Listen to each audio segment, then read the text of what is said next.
yeah, I guess I owe you a little bit of an apology because I have been at uni studying games design for the past 3 months, which is why I haven't been as active as I should have been. But right now I'm going to tell you guys about how Nintendo, from where it was back in the day, managed to get to where it is now. Nintendo's history brings us back to 1889, where handmade Hanafuda cards were made. Hanafuda is a type of Japanese card game. It was also quoted that Nintendo actually meant leave luck to heaven, but unfortunately there is no way to prove this as there is no historical background information kept about the company's name.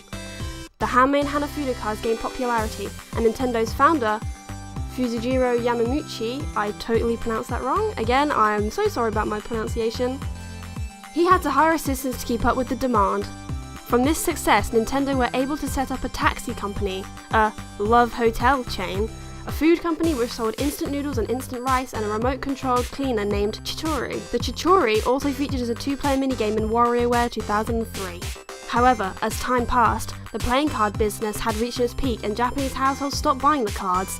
Their stock fell from 900 yen to 60 yen. Now, Nintendo was riddled with debt, and the company, still being rather small, struggled to survive in a toy industry where there was other well-established companies such as Tomy.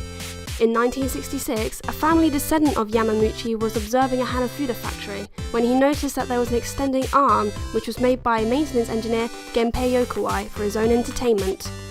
Yamauchi ordered Yokoi to make and develop it as a proper product for the Christmas rush. Nintendo actually did used to make little plastic toys. Toys such as the little hands that you press the button and they go whoop, like that. Those kind of toys. The extending arm was then released as the Ultra Hand and had become Nintendo's earliest toy blockbusters, selling over 1 million units. And the money they made from that allowed them to experiment even more. Seeing that Yokoi had promise, Yamauchi removed him from assembly line work and instead moved him to product development. Because of Yokoi's electrical engineering background, Yokoi was able to develop electrical games for a higher price than standard toys. He created the 10 billion barrel puzzle, a baseball throwing machine called the Ultra Machine, and a love tester.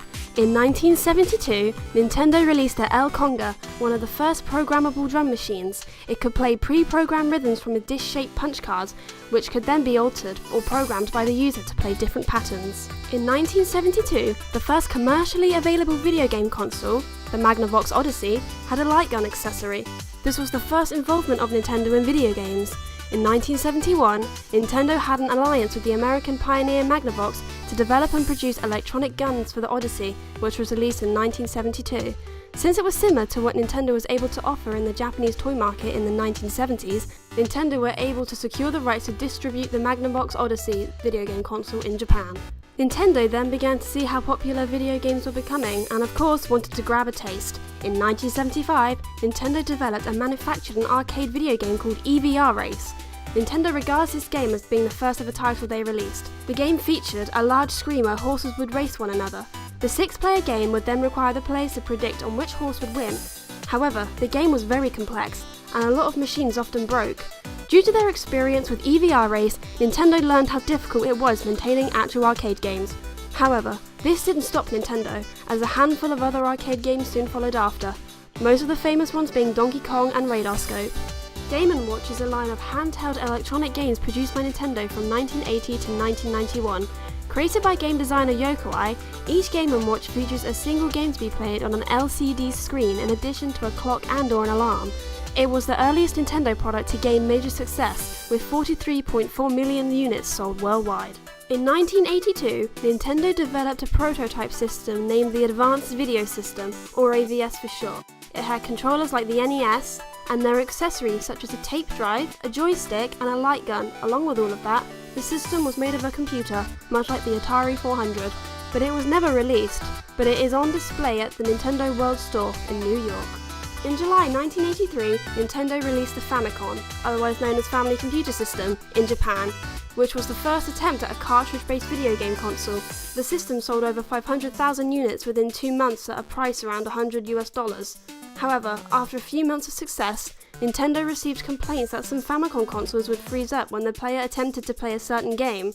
The fault was later found in the manufacturing chip, and Nintendo decided to recall all Famicom units that were currently on store shelves, which ultimately cost them approximately $500,000. During this period, Nintendo rekindled their desire to release the Famicom in the US. Since the company had very little experience with the US market, they had previously attempted to sign a contract with Atari for the system's distribution in 1983. However, a problem occurred which involved Coleco and Donkey Kong. The relationship between the two during the negotiations got ugly, and Atari refused to back the Famicom. The video game crash of 1983 soon took out Atari and the vast majority of the American market itself. Nintendo was left on its own. From then on, Nintendo did not want history to repeat itself with their name on the chopping board. To avoid facing the same problems, Nintendo only released games which had their seal of quality to be released for the Famicom. In 1985, Nintendo announced that they were going to re-release the Famicom, but under a different design and name. This was the birth of the Nintendo Entertainment System. Nintendo tried to counter the bad press video games were getting by releasing ROM, which were compatible with the consoles and synced up to a few games. In 1985, the Super Mario Bros. Was released, and of course, we all know this was a massive hit, and the brothers became Nintendo's mascot. In 1988, Nintendo of America unveiled the Nintendo Power, a monthly news and strategy magazine from Nintendo that served to advertise new games. The first issue was published in July 1988, and sadly, it reached the end of its life in December 2012. In 1989, Nintendo released the Game Boy, with a cartridge of Tetris to be released alongside it. The Game Boy line sold extremely well, selling 118 million copies. Then the Super Mario Land was released for the Game Boy, which sold 14 million copies worldwide. Nintendo had also begun to develop on a CD-ROM attachment for the SNES.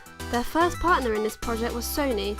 Development on the Nintendo PlayStation CD-ROM add-on and the SNES/SFC standalone hybrid console began. Yeah, that's quite a mouthful. However, at last minute Nintendo decided to pull out of the deal and instead go with Philips, and while no CD-ROM add-ons were produced, several Nintendo properties, namely The Legend of Zelda, appeared on the Philips CDI media console. Yep, Zelda CDI. Upon learning this, Sony decided to continue developing the technology they had into the PlayStation. The exact reason why Nintendo left its partnership with Sony has been the subject of speculation over the years, but the most common theory is that Sony either wanted too much of the profits, or the machine, or the rights to the CD-ROM attachment itself. Then, on the 23rd of June 1996, a legacy was born, the Nintendo 64. My favourite video game console sold over 500,000 units on its first day of release. To follow this, the Game Boy Pocket was released, made by Yokoi as a parting gift as he left Nintendo, and instead found work with a competitor to Nintendo named WonderSwan. Sadly, in 1997, Game Boy creator Gunpei Yokoi died in a car accident at the age of 56. In 1996, Pokémon was released in Japan. The Pokémon franchise, created by Satoshi Chijura, was proving so popular in America, Europe and Japan that Nintendo were able to take back their place as the ultimate power in the gaming industry. On October the 13th, 1998, the Game Boy Color was released in Japan, with North America and Europe releases coming a month later. Nintendo then released the Game Boy Advance in Japan on March 21st, 2001, followed by the North American launch on June 11th and the European launch on June 22nd. Nintendo also released the GameCube console on September 14th, 2001 in Japan. It was released in North America on November 18th, 2001, Europe on May 3rd, 2002, and in Australia on May 17th, 2002. In May 2004, Nintendo announced its plans to release a brand new type of handheld unrelated to the Game Boy. The new handheld featured two screens, one of which was touch sensitive. The Nintendo Dual Screen was released on November 21st, 2004. The DS could create three-dimensional graphics similar to the Nintendo 64. However, it did have a lack of hardware support for the textures, which resulted in more pixelated graphics than the Nintendo 64. On January 26th, 2006, Nintendo declared a new version of their Nintendo DS handheld, which was the Nintendo DS Lite. It was designed to be a smaller and lighter version with a brighter screen. It was launched in Japan on March 2nd, 2006, and 3 months later in North America and Europe. Then, on May 25th, 2006, Reggie was promoted to President of Nintendo of America.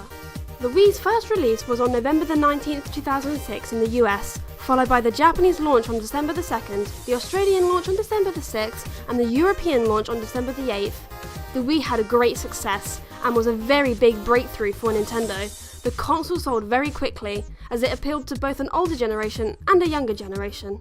It also allowed itself to be both desirable to casual gamers and hardcore gamers. On February the 26th, 2011, the Nintendo 3DS was released in Japan.